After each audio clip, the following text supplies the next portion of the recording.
Well, I found another nice little Humpty Bridge to start my video from. I think I'm going to start every video from now on from the top of a little Humpty Bridge. What could be nicer?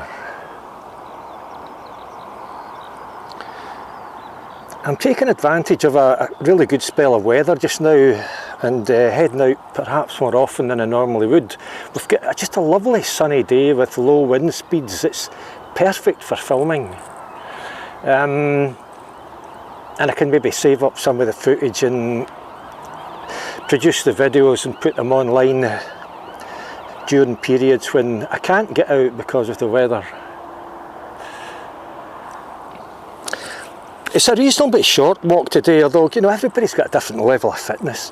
It's about 8 miles in total, 4 miles there and 4 miles back. I'm going to end the video at the end of the 4 miles, and but obviously, as I say, I'll be walking back. I don't know, there may be buses in this area. You can check that out online for yourself. For me, 8 miles isn't really that long, and it's reasonably flat. I started in Kincardine on the River Forth, and I'm heading along just a lovely, lovely little narrow road here, heading for the village of Airth. And Airth is an ancient village or a small town. You might look at it from the main street and think that's all looks a bit modern to me, but if you come off the main street onto what is the high street, there's a mercat cross, and it really just has a lovely feel to it.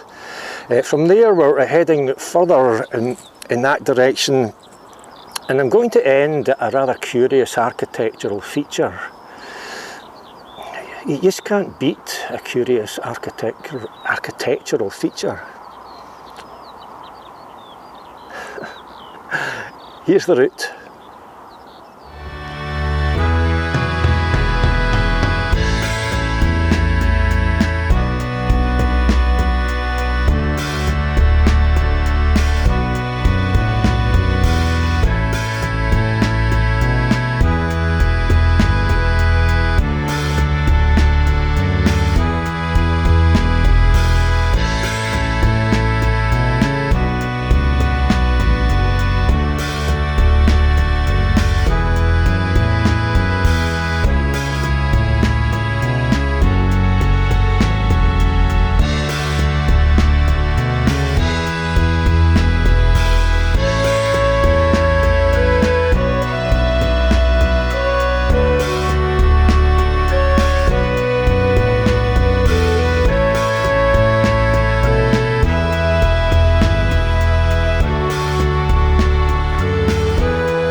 Lots of geese coming and going.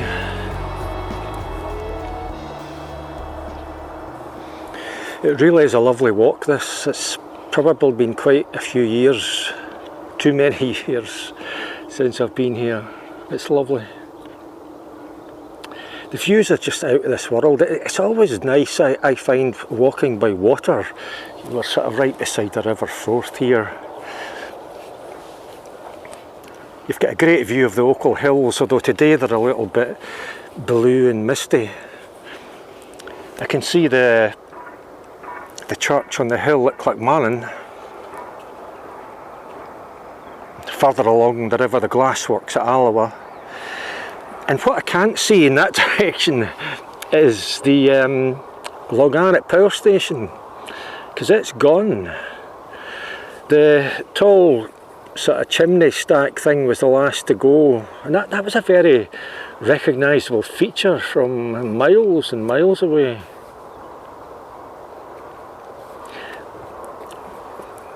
One part of the power station was blown up during one of my other walks, and I made a video of that walk.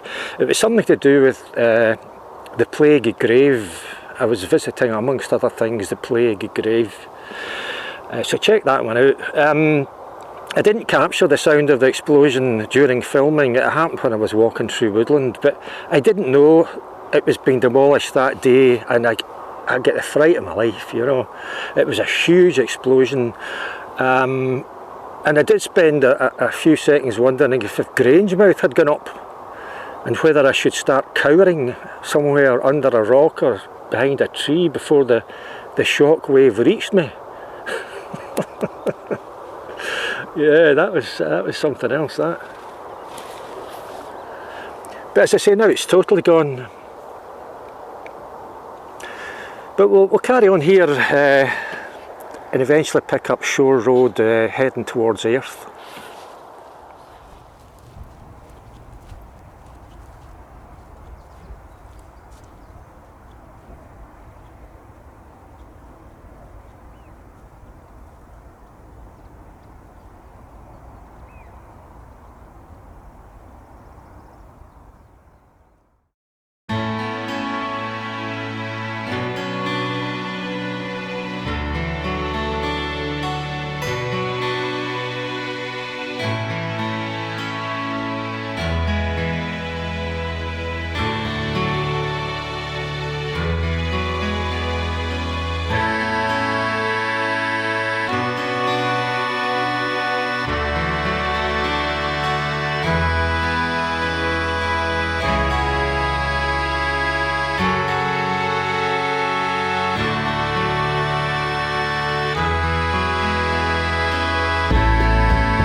Well,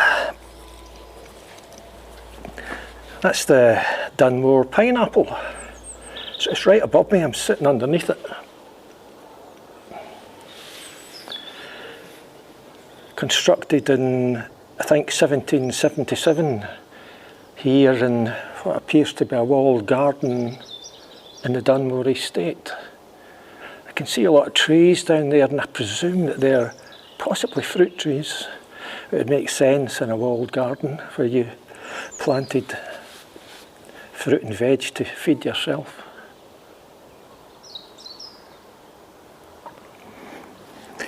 I suppose the thing about the Dunmore pineapple is that it's not the size of a pineapple. It's huge. It's a real statement piece. The then owner of the Dunmore Estate must have said to a man, I want a pineapple carved out of stone over a gateway in my walled garden, and I want it to be pretty big. To which the mason would probably have replied, a pineapple? What the heck's that? You know, it's a statement piece, not just because it's a big sculpture, but because in 1777 there probably weren't a lot of pineapples kicking around. You know, you couldn't go down to your supermarket and indulge in a frenzy of fruit from foreign countries. The ordinary man in the street, and most people wouldn't have seen a pineapple. Did I say pumpkin there? No, I don't think I did. Pineapple, yeah. So, you know, this is a statement to say that, you know, we can afford pineapples here. Bags of money. It's not just the case that I can afford to eat pineapples, I can afford to pay for a rather large pineapple sculpture. I'm rich. I am the man about here.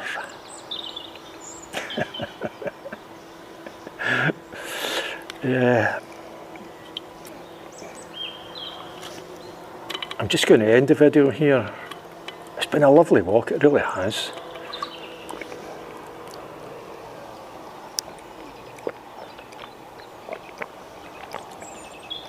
They were building an awful lot of houses in Airth, up on a hill overlooking Airth. Some of the views there from these houses when they're finished will be pretty stunning, I think. They could command a price for that. A good view.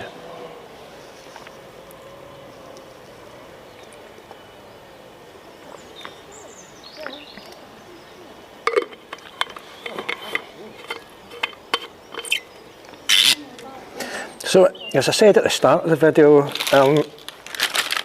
you know, I'm going to be walking back to Kincardine from here, so bear that in mind if you're planning to do the route. Hiya. Hello there. It didn't feel that long coming here, probably, you know, I said 8 miles, it's probably about 7 or 8 miles. As you can see from the route map, we're going back a slightly different way. So bear all that in mind. By the time we get back to Kincardine, you'll have done a good walk.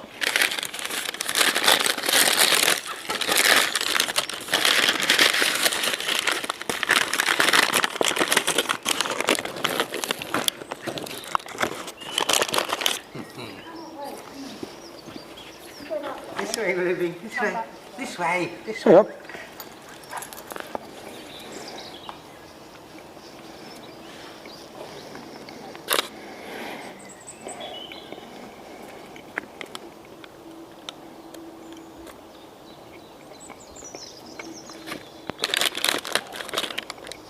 Try. This has a look of a really good bridie about it. A bit like a lot of pies and pastry. That initial bite, if you're eating it cold, and they're not really meant to be eaten cold, before you get into the kind of suckling inner stuff, can get a little bit dry. My mouth is totally devoid of saliva.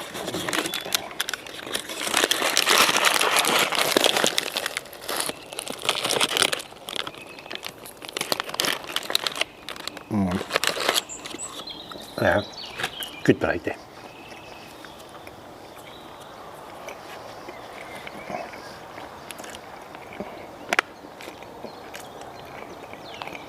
At some point during these videos, and it seems to happen when I'm eating a pie or a bridie or something, I like to rabbit on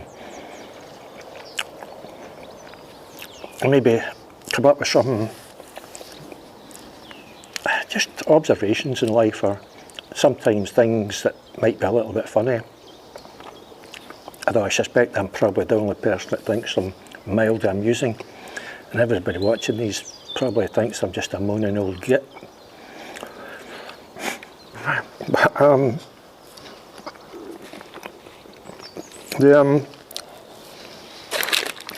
there's a pub near me, and I'm not going to mention it because it's actually a very good establishment.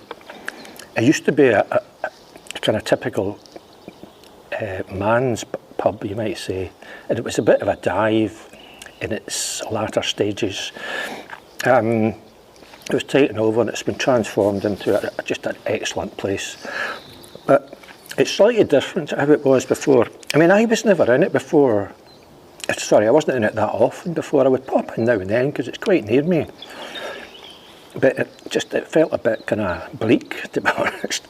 But, you know, it was a typical kind of old-fashioned pub, you might say. But nothing fancy about it. But these days, there's more of an emphasis on food. You might say they do food, and that's a great thing. It helps pubs and bistros and things. He keeps them ticking over, as it were, and you know, a beer and some food's just a job. But they no longer have counter service, and when you go in, someone will come up to you and say, "Can I help you?" And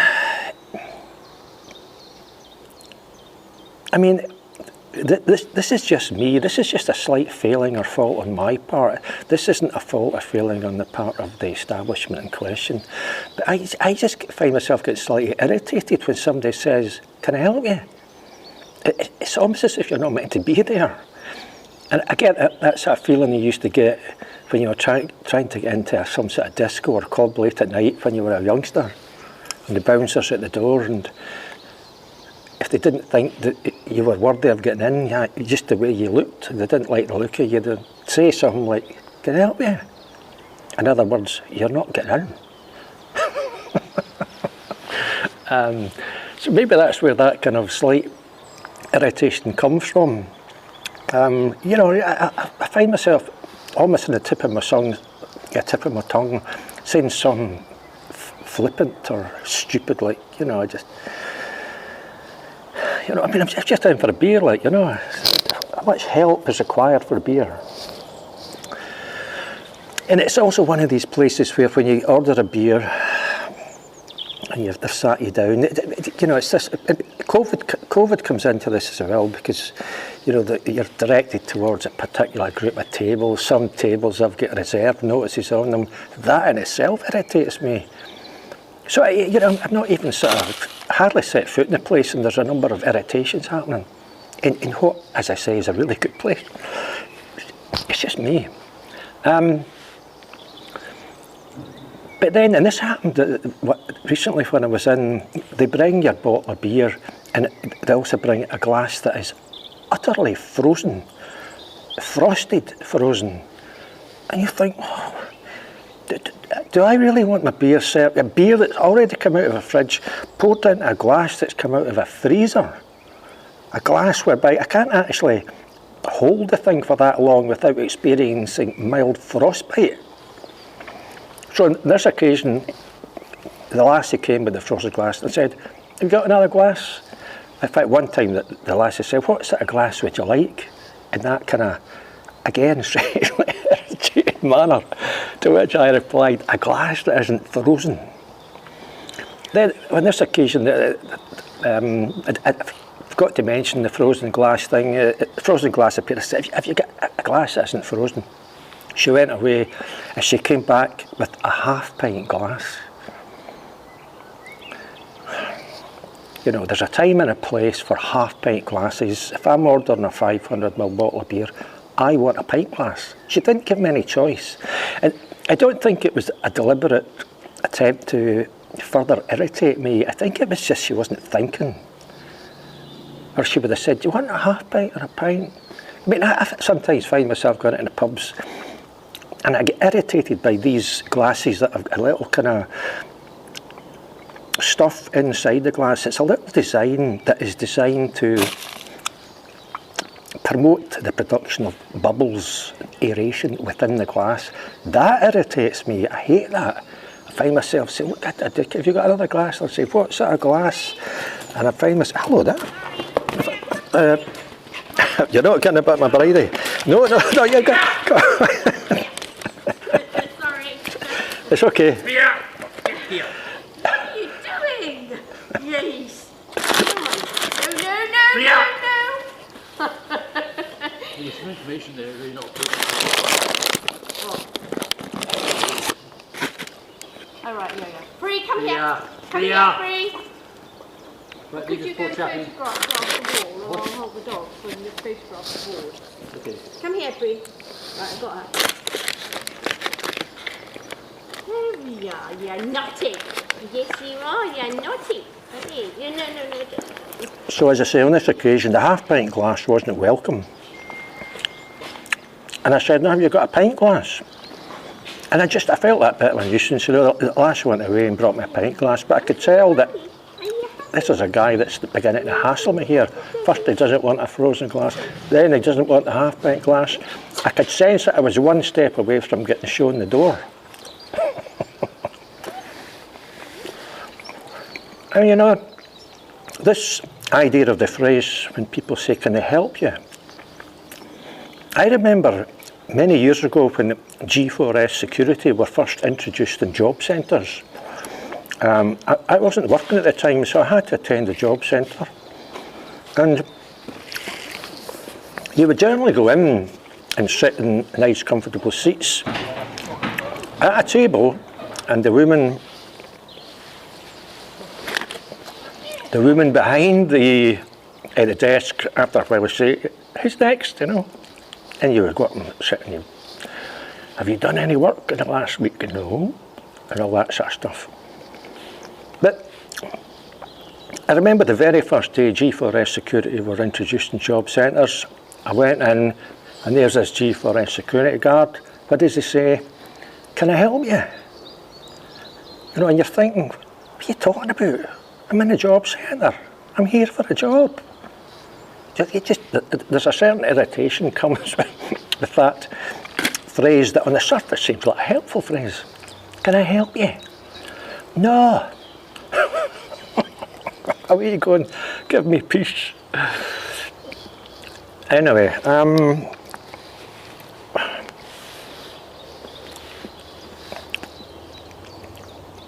think that's me rabbited on enough. I think my nose is getting sunburnt sitting here, and I'm having to protect my bridie from all manner of wild animals. I said at the start of the video about making good use of a fine spell of weather, and that's exactly what I'm doing. The forecast over the next few days is for snow. You think, what is going on with the weather here, you know? It's almost a heat wave, and then we're going to get snow or hailstones tomorrow. So as the saying goes, make hay while the sun shines. I'm Eddie Burns. Bye for now.